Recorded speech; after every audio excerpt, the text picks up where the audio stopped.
Pokémon tem um mundo vasto e incrível. Jogos, animes, filmes, brinquedos, várias coisas aradas. Infelizmente, por motivos de força maior, os únicos jogos oficiais que eu joguei foi o Fire Red e o Emerald. Tirando isso, eu sou meio que um zero à esquerda com base na história dos jogos, ou saber dos melhores movimentos, as histórias e tudo. Mas uma coisa que eu vi bastante foi o desenho, que a gente acompanha o Ash e suas aventuras fazendo amigos, capturando Pokémon, treinando Pikachu e sempre tentando se transformar no mestre Pokémon em tempo integral. Objetivo esse que ele falha miseravelmente várias vezes, até que, né, uma hora dá certo. Mas ao passar das temporadas, várias coisas fodas acontecem que vão além da batalha, mas que se a gente for ver nos jogos não fazem o menor sentido. Temos Pokémons exclusivos, movimentos que só tem no desenho, entre outras coisas como o grandíssimo e poderoso Suelo Goldengo, que hoje vocês vão saber o que é. E pra tentar entender isso, eu juntei as maiores mentes de Pokémon que eu conheço. Temos ele, Dream Wonder, um artista foda e grande lenda dos Poketibia, e também temos o mestre Pokémon em tempo integral e muito mais, quer dizer, temos ele, Viniverso. Junto com esses dois, eu vou tentar desbravar umas dúvidas duvidosas sobre o desenho de Pokémon, Pokémon. A chance de ganhar logo vai aparecer e o mestre você vai ser. Pokémon.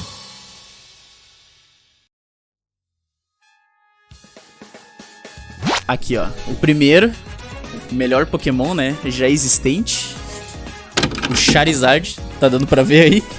Aham, sentindo um cheirinho de mijo até. O detalhe do Charizard é que, assim, ó, no anime, o Ash tem o Charmander, né? O clássico Charmander tava na pedra, na chuva, quase morrendo, e o Ash resgatou. Quando o Charmander evoluiu pra Charmeleon, o Charmeleon parou de obedecer o Ash. Cagou pra ele, tá ligado? O Ash falava, não, vai batalhar? Não vou. Só quando eu quiser. E ele evolui pra Charizard e ele fica a mesma coisa. Então, tipo, na teoria, o Pokémon não obedece ele, tá ligado? Nos jogos tem isso que eu tô ligado. O que acontece... E, tipo, eu não sei se isso chegou a mudar muitos detalhes. Eu lembro que, tipo, Pokémon trocado tem essa diferenciação também, mas... A cada insígnia que você ganha, o nível de Pokémon que te obedece aumenta. Então ele tá falando... E, na verdade, tem duas coisas aí. Porque Pokémon trocado ganha mais XP do que Pokémon seu. Isso é uma coisa que acontece. E quando você recebe uma insígnia, o nível de obediência aumenta. Então ele é uma referência às duas coisas ao mesmo tempo. Tá, mas e no caso se o Ash tem todas as insígnias, que aí ele tava digamos, na Victory Road, tá ligado? Chega um momento que ele obedece o Ash, não tem? Depois, em Johto. Então... Só na outra geração? Só na outra geração. Depois do Vale do Charizard. Isso. Então, tipo, o Ash está vivendo a história de Heart Gold, Soul Silver, o contrário. Começando em Kanto e indo pra Johto. E aí ele teria que ter todas as 16 insígnias pra isso. Tá aí, ó. Sempre fez sentido. Meu Deus do céu. O segundo ponto que meio que me deixou frustrado é saber que o Slowpoke, ele não evolui juntando um Shellder nele. E sim é por nível, ou por Waterstone, eu não me lembro agora. Nível 37. Caralho, o gênio aí. Mas, tipo, no anime, o que acontece, tanto nas duas formas dele, né? O Slowbro, ele só vira quando o Shellder morde o rabo do Slowpoke, tá ligado? Parece a gente. Ó, pronto, virou Slowbro. Isso aí nada mais é do que uma limitação que existia na época do console, né? As evoluções por troca, apesar de existirem toda essa mecânica envolvida que todos odeiam, inclusive, ela não podia ter muitos poréns, né? E existiu até planos para que essa parte aí da casca do Slowbro, né, que fica ali no rabo, ser um Pokémon distinto, que é presente nas versões beta dos jogos. E um exemplo de como isso poderia ser aplicado tá na evolução, como eu posso dizer, o Cross Evolution. Por exemplo, quando você troca um Shelmet com o Viniverso, Carrablast. o Carrablast, eles pegam uma parte do outro. E aí meio que faz o sentido de serem dois Pokémons que compartilham características que precisam ser unidas pra formar um outro ser, outra evolução. Apesar de não ser uma fusão dos dois. Então ele só não é por causa que o jogo era limitado. Sim, o jogo era muito bucha. E tanto que eles pensaram até mesmo em resolver o problema criando outro Pokémon que podia ter, né? Essa característica de forma alternativa que talvez juntasse os dois, mas no final do dia eles só falaram, o Slowbro evolui. Só desistiram e foda-se. Sim. Tanto que tem gente até hoje que acredita que, por exemplo, o Mantine e o Remoraid eram pra ser um Pokémon só, porque na Sprite tem o E não era? Remoraid na parte de baixo, né? Não. Ah, então. Inclusive, só comentar, Pode a comentar. sprite dele mudou acho que na 4ª geração, exatamente pra tirar o Remoraid ali, pra poder falar, não, gente, tá separado, era só uma representação. Vamos para o Arquipélago Laranja, esse compilado de ilhas aqui em que o Ash, em que fizeram só exclusivo pro Ash, né, do anime. Esse aqui é realmente anime only, não tem ou tem um arquipélago de ilhas nos jogos, não sei. Tem, se você jogar Firehead e depois zerá-lo, você encontrará Save Island, que os dois são baseados na mesma coisa. Ah, mas tipo, não tem os desafios, né? Não tem as mesmas coisas que teve no anime, mas ele foi feito pensando na existência do Orange Island. Como eu não vi o anime o suficiente pra poder saber o que acontece lá, não sei se no jogo tem alguma referência ao desenho. Mas é a mesma ilha, o mesmo lugar. Literalmente fica na mesma posição. Porque eles são baseados nas ilhas que tem no Japão ali ao sul, só que eu não sei o nome dessas ilhas do mundo real, então... Ah, entendi. É porque, tipo, tem um negócio que as batalhas aqui, obviamente, não são 8 ginásios, são, tipo, 5 ginásios, tá ligado? E cada ginásio tem 2 desafios. Um desafio aleatório, random lá, e um outro é só uma batalha. E, tipo... Teoricamente, não tem, né, nos jogos isso. É só, tipo, nos líderes de ginásio uma batalha e deu. Dessa geração, não tem não. Que é quando acontece isso aqui, ó. Que, tipo, o Ash consegue um Lapras, né, e fica viajando por aí. Só que tem a melhor cena. A melhor cena é esse desafio aqui, ó. Que é a corrida... A corrida que tem de Pokémon de água, que é a mina surfando do Blastoise contra o Lapras. E o Lapras, putz, eu vou perder. Raio de gelo, ele fica só deslizando por aí. Só que eu acho que pra fazer isso em jogo, tipo uma mecânica mais de desafio, tá ligado? Tipo, em Alola não tem, né, os challenges lá. Eu ia cortar você, mas tipo, algo que possa se assemelhar, mas não é um fator direto, se considerarmos, é que cada ginásio, não necessariamente todos, porque tem os mais simples, como o do Brock ou da Mish, mas se passa do terceiro ginásio, ó, do Surge, sempre vai ter um puzzle dentro do ginásio que seria o desafio do líder. Mesmo não sendo contado como o desafio, tipo, o líder impôs esse desafio, catar lixo aqui no ginásio elétrico. Mas, tipo, é algo que você precisa fazer antes pra chegar nele, que não é diretamente as batalhas que são os treinadores que ficam ali. Então, a minha interpretação seria essa. Não é um desafio imposto diretamente pelo líder a você, como aí que a mulher fala, vamos apostar uma corrida, vamos atirar nas latinhas. Mas você tem que passar isso antes e sim, é uma coisa muito chata algumas vezes. O próximo que eu queria perguntar é que, tipo, eu sei que tem nos jogos, mas não tem da forma que é no anime, que é o evasiva. Porque no anime deixa explícito que é tipo um movimento, tá ligado? Tipo, o cara vai falar, não, choque do trovão, aí o outro, evasiva. Tipo, um negócio mais de turno, só que isso aí se aplica mais na cura-se, né? Dos jogos. Porque, tipo, como você não tem como ter comandos por voz, eles tiveram que fazer de uma outra forma. Então, as batalhas dos jogos de RPG, elas acabam sendo dinâmicas na mente da pessoa que tá jogando mais do que no jogo de verdade. Então, a intenção de você tá vendo evasiva, desviou, errou o ataque, é a única forma de texto que eles conseguem botar essa representação de uma batalha em tempo real. Então, acaba que é só isso que vai ter. Até porque também, se tivesse como você falar desvie de qualquer coisa, você ia falar o tempo todo. É só a representação do negócio, né? É. Eu lembrei de uma coisa, só que é muito específico. O que é? O mais próximo que a gente pode ter disso de maneira direta, tipo comando, é no Pokémon GO. E lá nas batalhas você tem o comando por batalha que você ordena o ataque, que você fica clicando na tela.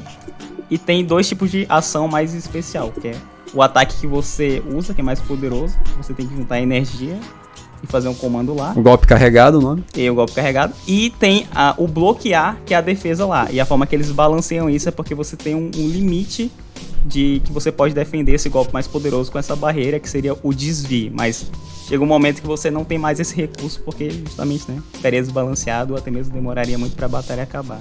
São limitados a 3 e também isso é do PVP. No PVE, em batalha de raid, você consegue arrastar pro lado e desviar também. Ah, Eu só joguei Pokémon GO no hype de 2 semanas inicial lá, que era pra sair na rua. Depois disso, eu não A galera joguei. correndo na rua foi maravilhoso. Aqui isso aí é normal, só por outros motivos. Por que Viniverso São Paulo é tão ruim assim? Sim, São Paulo é literalmente o pior estado pra se morar. Não, isso aí eu não tenho dúvida. Nas Ilhas Laranja tinha essa ilha em específico, que é a Ilha dos Pokémon Rosa, que basicamente era uma ilha onde é que tinha umas frutinhas específicas que mudava a cor do Pokémon. Mas Frutinha rosa, entendi. Mas era ok. só isso, tipo, não dava buff nem debuff, tá ligado? Era só alguma coisa que mudava a estética do Pokémon. Mas nos jogos não tem isso, né? Algo que vai mudar a estética, tipo, só a cor do Pokémon. Sem ser eles Eu vou te apresentar os Pokémon Shiny. Não, tipo, sem ser isso. Sem ser Shine em si. Não tá ligado com a raridade, mas com o ambiente que ele tá. Assim, os Pokémon cor diferente é o precursor de Alola Marowak, por exemplo. É. Que a diferença inicial é só a cor. Aí depois ele mudou de tipo. Então, teoricamente, etapas. Então é tipo, onde é que os Pokémon estão ali? A alimentação deles é aquilo ali, vão ficar rosa. Em alguns anos, alguns séculos, milênios talvez, eles se mudem em algum nível molecular. Que horror. Tem que pensar. Ah, é tipo os Aliens Supremos. Que horror, o nome disso é revolução. É tipo os Aliens Supremos, né, Universo? Ó. É, isso aí. Se começar a fazer pergunta de beleza, eu tô ferrado. O próximo justo. é algo que eu lembrava muito por cima e eu não sabia se era a minha mente me enganando ou se realmente existia, mas existe. Que é, já vou cantar a bola aqui, que vai ser a mecânica da Gen 10, tá? Que é fusão. Meu Deus. Cara, eu escuto isso há, acho que 5 gerações? Sim. 5 não, acho que 4. Nada, em Galar tinha aquela Armored Evolution, né? Que ia ter o Charizard de armadura. É verdade, lá foi Nossa diferente, verdade, são Senhora. 3.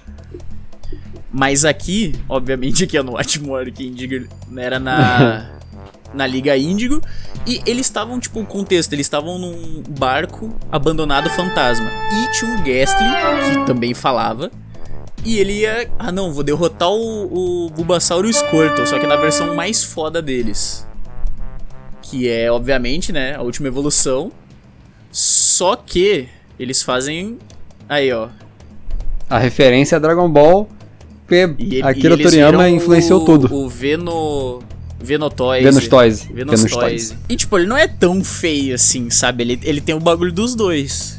Só que, obviamente, é da primeira geração, né? Se fosse fazer isso hoje em dia, ia ser cheio de coisa a mais. Só que eu não sei se daria pra fazer, né, fusão de Pokémon nos jogos. Não dá? Não. É tipo o meme dos assim, 3 tipos? Exatamente. Os 3 tipos é um motivo até diferente. Os 3 tipos é porque, tipo, não dá pra você balancear direito isso. É muita coisa. Digimon, por exemplo, ele tem 2, entre aspas, tipos que funcionam em camadas diferentes. Ali, eles tiveram que fazer camadas diferentes exatamente pra não ficar muito complicado, porque senão ferrou. E aí, não vai acontecer pouca fusão, pode esquecer. Já aconteceu com lendários e é o máximo que vai acontecer. Pokémon específico vão ter fusões. O Kyurem se funde com o Reshiram, o Zekrom. É verdade. E o Necrozma se funde com o Solgaleo e o Lunala. Mas já puxando de gancho o que tu tinha falado, as próximas 2 coisas são, teoricamente, coisas que já tem, né? Que é o Dragonite gigante, do Farol, em que o mistério é só que realmente é um Dragonite gigante. Mas, né, tem o Dynamax pra explicar isso hoje em dia. Confirmado. Só que tem um que é melhor que esse aqui. Que eu queria muito, e eu achava muito que era real por causa dos jogos que eu jogava, tá? Que é o Crystal Onix. Mas esse aí também existe. O hype, né? É porque, tipo, por eu ter jogado muito Poketibia, em todo jogo de Poketibia tinha um Crystal Onix. E eu vi o anime e eu ficava, meu Deus, será que nos jogos oficiais também tem? Cara, o Crystal Onix, né, que não é de cristal, diga-se de passagem, é uma coisa que, tipo, praticamente a referência a começar a introdução de forma alternativa, assim como os próprios Pokémon Rosa ali, apesar de não possuírem aquele tipo. A coisa mais próxima, até meio que sem falar de troca de tipagem ainda no começo, que eles flertaram com isso aí diretamente nos jogos, foi a característica do Arbok, né? Que o Arbok, ele tem a mudança na barriguinha dele, dependendo do jogo que você joga. E era mais como um easter egg, porque de fato não alterava. Isso é meio que respondendo até aquele primeiro tópico. Mas sobre o Onix de Cristal, cara, é meramente adaptação desse Pokémon ao ambiente, né? Tipo, é justamente... Forma regional, da sua forma mais pura. Exatamente. O Pokémon se adaptou e mudou de tipo, e por isso agora ele não é mais fraco à água e tudo mais. Então, tipo, não é dito o motivo, nem muito menos como aconteceu. Mas a gente só sabe que existe, né? Porque ele tava sobre uma certa condição e é isso. É só o anime tentando introduzir uma coisa que não existia ainda. Mas esse daí eu ainda acho que era meramente ilusão. Esse Dragonite gigante era o pessoal delirando por causa da névoa. Será que era? Falando em coisa feia, vamos pra Johto agora. Que é a geração favorita, né? Tua, né, Viniverse? É complicado, talvez. Eu genuinamente não sei o que Viniverso pensa. Um Johto é que só tem duas coisas. Primeira, é isso aqui, a Pokébola GS. Tá. Que no anime nunca foi explicado. Nunca, era só tipo... Deram a Pokébola pro Ash e falou, ó, ninguém consegue abrir essa porra. Ele leva primeiro, ele recebe lá da mulher e ele leva no professor Carvalho. Boa. E depois o Carvalho fala, putz, não consigo abrir. Leva no cara das Pokébola. Aí ele leva no Kurt, a última cena do anime é o Kurt tentando abrir ela. Mas nunca foi falado o que teve. Mas, ó o fato aqui, ó. Também trago fatos. Teve uma entrevista com um cara chamado Masamitsu Hidaka, que é um storyboarder do anime. E na teoria era pro Celebi estar aqui dentro, tá? No anime. E ia ter todo um arco do Celebi no anime, só que meio que já como tava tudo rushado, né? E dinheiro. Aí não deu Nossa, pra fazer. Pokémon mal feito, tudo desorganizado. Que coisa. Nunca ouvi falar disso acontecer. E já como eu não joguei o Heart Gold Soul Silver, eu não sei se isso aqui existe no jogo. Sim. Ela é literalmente referencial ao evento de cristal. Eu só não sei se ela ativa alguma coisa de verdade, mas só que ela tá lá. Ativa. É um item. Eu sei detalhes. Ativa. Basicamente, Conte-me. a forma de obter a Pokébola GS é tão incrível quanto a não explicação dele no anime. Na época, se você fosse residente do Japão, né? Ou naquelas bandas, não exatamente lá, você literalmente tinha que plugar o seu telefone e sincronizar numa rádio que dava o sinal pra você receber o evento no seu console. É bizarro. Literalmente, é um celularzinho linkado com o Game Boy da época pra você obter o evento. Só pra poder contextualizar isso aí, pra poder só fazer um adendo rápido. É porque, não sei se vocês lembram, mas a internet é uma coisa difícil e recente. Isso. Na época, a única forma era através disso. E também é uma referência direta ao jogo, porque se trata sobre ondas sonoras de rádio que deixam os Pokémon malucos. Mas, verdade. Qual que é o ponto? Ela, né, com toda essa exclusividade, toda essa coisa mirabolante, você recebia ela dentro do jogo. Inclusive, o CP da cidade de Goldenrod era alterado nesse evento, ele ficava grandão. E basicamente você obtinha isso pra você levar, né, até o Kurt, mas você só desbloqueava ele lá na Ilex Forest, que é onde tinha aquele templo fofinho lá do Celebi, que todo mundo olha, nossa, isso é interessante. Se você não estiver jogando e não tivesse nem esse item, você não quer saber realmente o motivo. Ah, então é isso da Pokébola GS, né? Era pra ser alguma coisa, mas pela incompetência do pessoal do anime não virou algo maior. Não. Competência da Pokémon Company. Tem que lembrar que o problema é mais em cima. Beleza. A próxima coisa, e a última de Johto, que é a única que eu lembro, é que eu achava verdadeiramente que o Scyther e o Electabuzz eram, tipo, inimigos, tipo os animais, assim, que tem um que é predador do outro, que um é inimigo do outro. Eu achava que os dois eram isso, porque tem um episódio que eles, por algum motivo, eles ficam brabos um com o outro. Voltando no episódio, só pra rever, é porque nesse episódio tem duas equipes, não equipes, mas duas famílias que se enfrentam, tá ligado? Aí tem tipo os ninja lá com o Scyther e outro com o Electabuzz. Só que daí eles sempre se enfrentam. Só que na minha cabeça, eu pensava que era um Magmar aqui, porque eu sempre achei que o Magmar era o counter do Electabuzz. Por algum motivo que eu não sei. Eu não lembro o que é a questão, mas eu lembro que eles mencionam algo sobre um daltonismo deles dois e uma briga e tudo mais. E o que é a referência aí? Ô, Wander, você tá ligado? Eu tô. Tá. É porque eles dois são Pokémon que são exclusivos de versão diferente. É diferente ou é o mesmo? Não, é do mesmo, os dois são do Red. E não tem no Green. Ou um tem no Green, um tem no Blue e o outro não tem no Red. É porque como a ordem de Japão e Estados Unidos, a ordem dos jogos, eu não lembro direito. Eu chequei e é tudo mas maluco, é pra ser referência. É pra ser referência a isso, especificamente serem Pokémon exclusivo de versão. Isso aí é os fãs deles brigando pra ver qual que é o melhor, né? Eu prefiro Pokémon Red, eu prefiro Pokémon Blue, eu prefiro a sua tia. Que isso? Em Hoenn, a gente é apresentado aos contests, tá ligado? Só que no anime, ele não é uma batalha, é mais... Não, é uma batalha de estilo. Porque é sempre dividido em 2 etapas. A primeira, tu tem que fazer uma combinação de movimentos bonitinho pro pessoal falar, nossa, é bonito, pode ir pra próxima etapa. E na segunda etapa é uma batalha contra um cara, tá ligado? Só que nessa batalha, não importa se tu vence ou perde, tu tem que fazer também movimentos estilosos na batalha, entende? Que nem aqui que eu separei, a Mei contra o Harley aqui, por exemplo, ele tá derrotando ali o Squirtle da Mei, só que ele ainda faz todo um negócio com as teias e tentar ficar mais bonitinho. E isso é o que conta, os pontos de estilo. Só que eu não sei como que funciona o contest nos jogos. Se também é dividido em 2 etapinhas, se é totalmente diferente, se não tem nada a ver. Ó, eu vou dar minha resposta bem rápida. Eu nunca toquei no contest, então não faço ideia de como funciona. Que crime! Ora, que surpresa, porque eu saberia, né? Olha, eles meio que mudam um pouco de geração pra geração, né? Eles existem de fato como contest na terceira e na quarta geração, dito como contest e tal.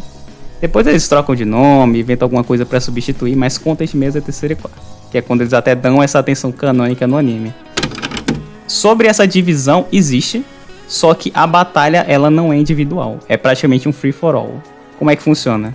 Tem 4 treinadores disputando a atenção dos juízes e cada um vai marcar os pontos utilizando sua combinação de ataques. E a combinação de ataques existe indiretamente. Como é isso? Cada golpe, né, no contest, ele vai ter um efeito adicional, né? Ele pode ter um efeito adicional ou ele pode ser bastante pontos. É a mesma coisa com batalha Pokémon normal. Vai ter um golpe que vai ter um power muito alto e vai ter um que vai ter um efeito secundário roubado. É da mesma forma. E pra balancear e pra referenciar, né, ao mesmo tempo, essa parada aí das combinações de golpes, o que eles fazem? Eles obrigam você a alternar os movimentos pra mostrar as características do Pokémon. Quando você usa em sequência, mesmo que o golpe seja muito poderoso, muito bonito, em questão de números, tem os númerozinhos lá, os coraçõezinhos, né? Ele acaba não sendo efetivo porque os juízes já acabaram de ver você utilizando aquele movimento. Então a criatividade explorada no contest, no anime, existe nos jogos também, de forma direta e indireta.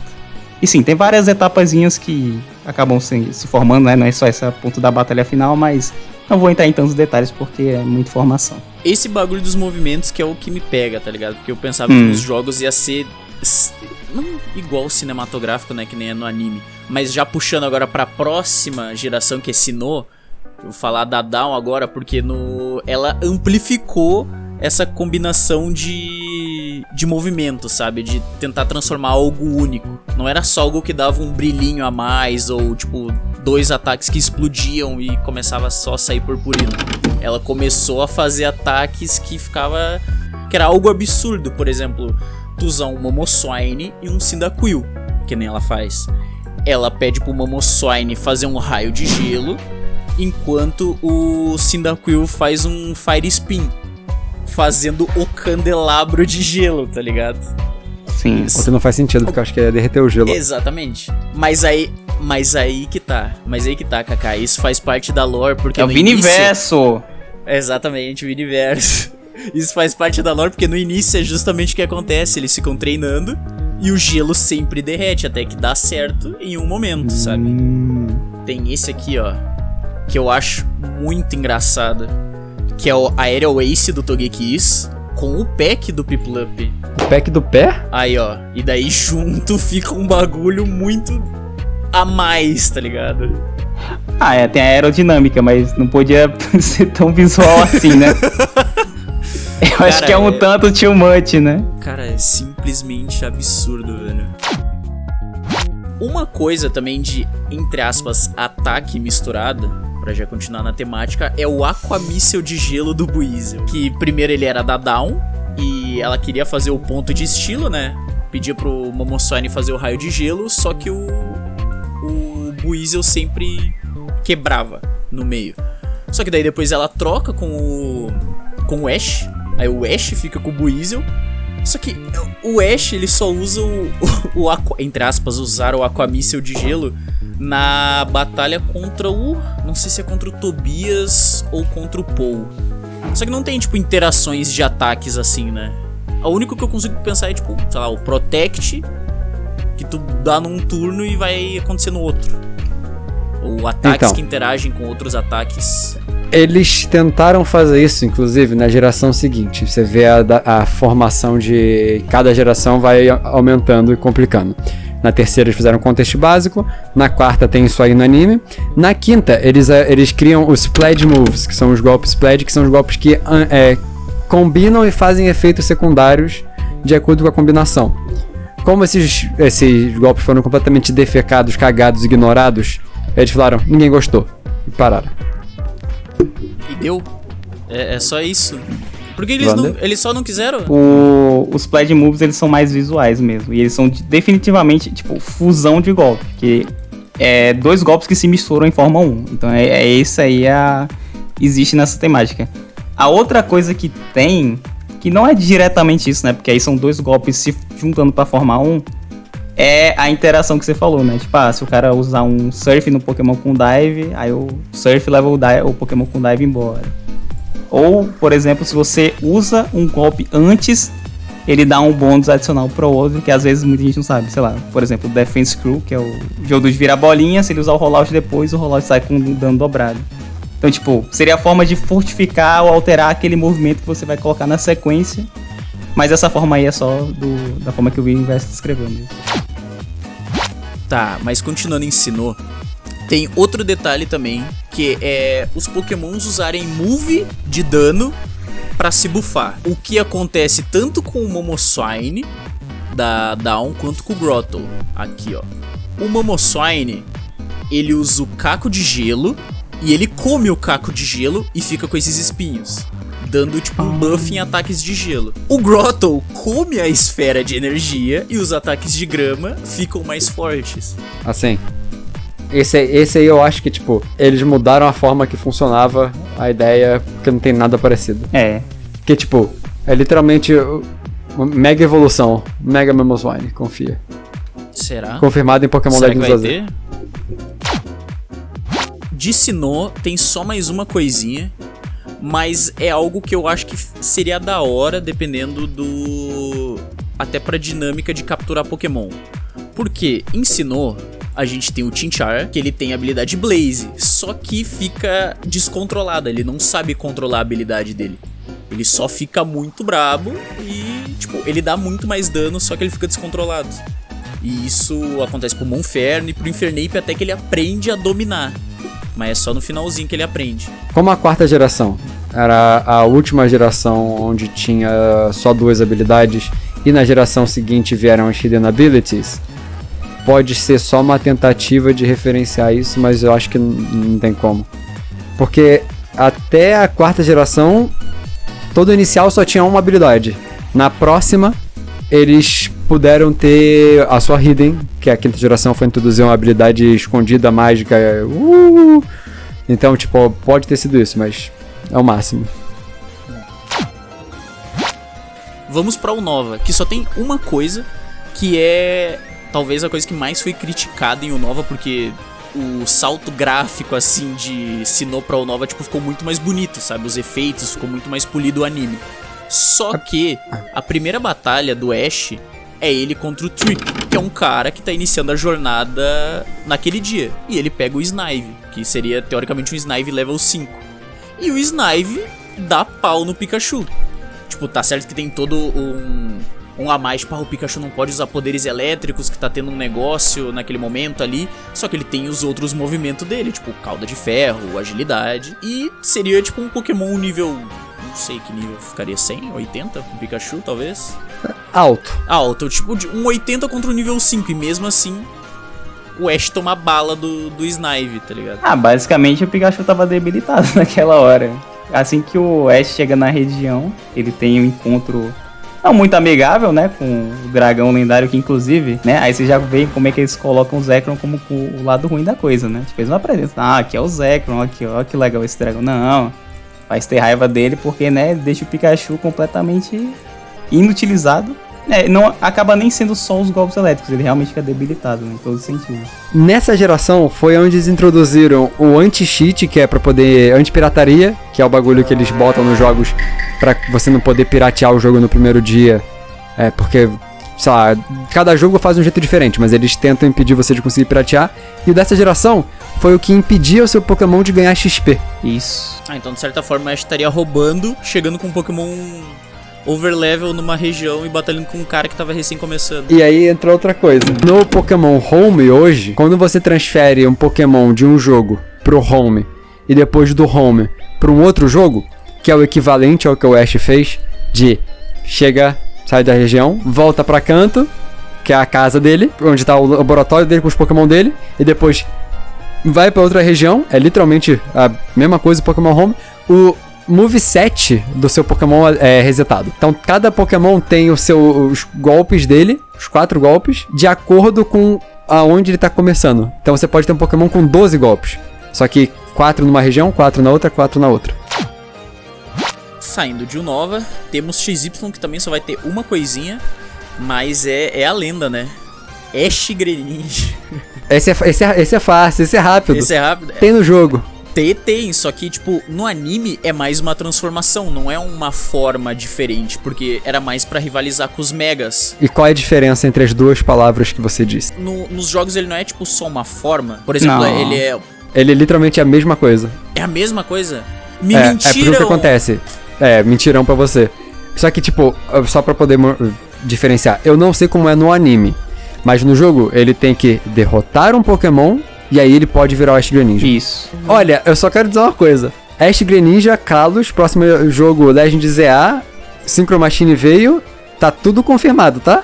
Viu, ó, se interligando. Vocês ouviram aqui primeiro. Visitem lá, viniverso.com.br. A última aqui, né, que é o que saiu, foi o Pokémon Jornadas. Pokémon Jorradas aqui. Tem duas coisinhas. A primeira é uma coisa parecida que acho que dá pra explicar a mesma coisa do Ash Greninja. Porque tem o Lucario e aqui eles oficializam a aura, que é mais ou menos a mesma coisa. Tipo, tu se sincar com o Pokémon e tu sentiu o que o Pokémon sente. Aura é uma subdivisão de golpes, assim como, tipo, alguns golpes são de soco, alguns golpes são de bala. É o máximo que tem, assim, em jogo. Sabe como as pessoas falam que som é um subtipo? Uhum. Mesma coisa, a aura também é um subtipo, porque eles fazem as mesmas coisas, que é, tipo, ter a sua classe em alguns caras. E eu acho engraçado que, entre aspas, a animaçãozinha é a mesma, tá ligado? Da sincada do Greninja. A gente já tá garantindo quais são os bichos que vão ter síncro no Legend Z. Exatamente. Eu tenho certeza que se tivesse ensinou, o Ash ia conseguir se sincar com o Infernape, velho, porque não é possível. E a última coisa que tem nos Jornadas, que eu acho que ia ser muito da hora se tivesse nos jogos de Pokémon, é o Battle Royale de treinadores que tem nos Jornadas. O Fortnite do Pokémon. Em que é o Ash contra todo mundo, né? Porque o Jornadas é o grande arco de torneio. Eu não entendi. Teve um Battle Royale. Deixa eu explicar. É simples. Ele tá colocando como Battle Royale porque o que acontece? O torneio mundial, né? Que era o torneio mais importante que o Ash ganhou e tudo mais. Pra você chegar até ele, você tinha que se classificar no ranking, subindo por etapas, vencendo treinadores pra incrementar o seu ranking. E isso é basicamente o que é representado dentro do jogo com o modo online. Então, lá tem a categoria, né? Até, você sobe se tem uma classe de ranking, né? Começa na Pokébolinha e vai até a Master Ball, por exemplo. Dentro do jogo, essa é a representação. E tem a outra representação, que é dentro e fora do jogo, que é o torneio oficial da Pokémon Company, né? Que você meio que vai passando por vários torneios, que você pode se classificar, torneios oficiais, e você junta pontos pra poder se classificar pro Mundial de verdade também, que existe, né?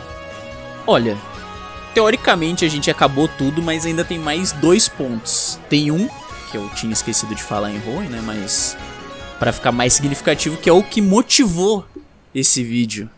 Que é o que deu inspiração e os 2 canalhas não queriam fazer. Que é ele. Jamais. O Swallow Gholdengo. O grande Swallow Gholdengo. Eu vou manter a minha palavra e vou continuar sem fazer um pio de vídeo dele. Vander, você vai falar tudo agora. Ok. Só pra dar um contexto, o Ash tava contra... Eu me esqueci o nome. Tate Lisa. Esses 2. E era uma batalha de ginásio, obviamente, de 2 contra 2. E ele tava contra o Solrock e a Lunatone e ele não sabia como proceder. Só que daí teve um momento que ele teve a ideia genial. Swallow, Asa de Aço, Pikachu, Choque do Trovão. E assim nasceu o Swallow Gholdengo, Swallow de ouro, com a sua Thunder Armor, que conseguiu simplesmente dizimar os 2 e é isso. Deu a insígnia pro Ash. Só que não faz o menor sentido, só que existe. Eu já tinha elaborado a teoria mirabolante na minha cabeça de como isso funcionaria, mas não tem a ver relacionalmente, tipo, você vai ter o Swallow amarelo no seu jogo. Basicamente, né, assim como o Dragon Ball referenciado, talvez, não sei se é de fato a referência Cavaleiro do Zodíaco, mas que realmente é o que lembra pelo visual de ser uma armadura de ouro, mas sei lá, né. A lógica pro ataque ser efetivo e ter derrubado os 2 é justamente por ser, né, o Asa de Aço que é efetivo nos 2 tipo rocha. Isso aí tudo bem. E o golpe elétrico seria, né, só um golpe mais forte do Pikachu que ele utilizou. Tipo, em viés de você usar ali no jogo a combinação Steel Wing com o Thunderbolt contra os 2 ali na batalha em dupla, que é como acontece no jogo. Show! Só que o que acontece? Existe uma forma, só que aí, tipo, acredite ou não, se isso funciona, que se compara a você formar o Swallow Gholdengo. O que acontece? Eu não sei como é que o editor vai colocar na tela, mas a gente grava uma batalha no showdown, qualquer coisa. O que vai acontecer é, pra você simular o ataque do Pikachu fazendo o Swallow se tornar mais forte, existe uma coisa. Mas seria usar uma combinação de golpes diferentes em uma situação tanto específica. Fundamentando a teoria toda. Você vai precisar ter equipado no Swallow um item que não existia na época, né? Que chama Weakness Policy. Que basicamente, ao utilizar um movimento super efetivo no seu Pokémon, o status dele de ataque e Special Attack são dobrados, né? Ganham um bônus ali. Justamente, esse item seria ativado pelo Thunder Shock do Pikachu. Aí você se pergunta nesse momento, como o Swallow seguraria esse movimento se ele já tem um item equipado? Ele não poderia ter um Focus Sash ou qualquer outra coisa. O Swallow é um dos poucos Pokémons que aprende o movimento Endure, que faz ele tancar qualquer coisa naquele turno. Então a lógica seria, você vai usar o Thunderbolt do Pikachu pra de fato aumentar o status do Swallow, porque isso influenciaria o item que ele tá carregando. Nesse turno, o Swallow apenas seguraria o dano, pois ele ficou parado ali no anime, esperando receber o movimento do Pikachu, e em sequência ele poderia finalizar os Pokémons, né, com o Steel Wing dele, pois seria o dano mais que efetivo, porque estaria com o ataque aumentado. Não os 2 ao mesmo tempo, porque o Steel Wing não faz isso, mas aí o Pikachu teria que bater também, né, então... Essa aí é a grande teoria mirabolante do Swallow Gholdengo dentro do jogo, que não é a mesma coisa, mas dá pra você fingir que faz sentido, assim como a evasiva que não tem. A última pergunta é especificamente pra você. Já como o Wander fez a grande contribuição pro Swallow Gholdengo, eu queria já te sei que é sobre aliens. Por quê? E isso aqui é totalmente exclusivo do anime, tá? Só no anime que tem árvore bonita. No jogo não tem. Pode me explicar isso? Caralho, meu, agora tu fez a pergunta de milhões, cara. Pô, é porque não é a Game Freak fazendo. Game Freak preguiçosa.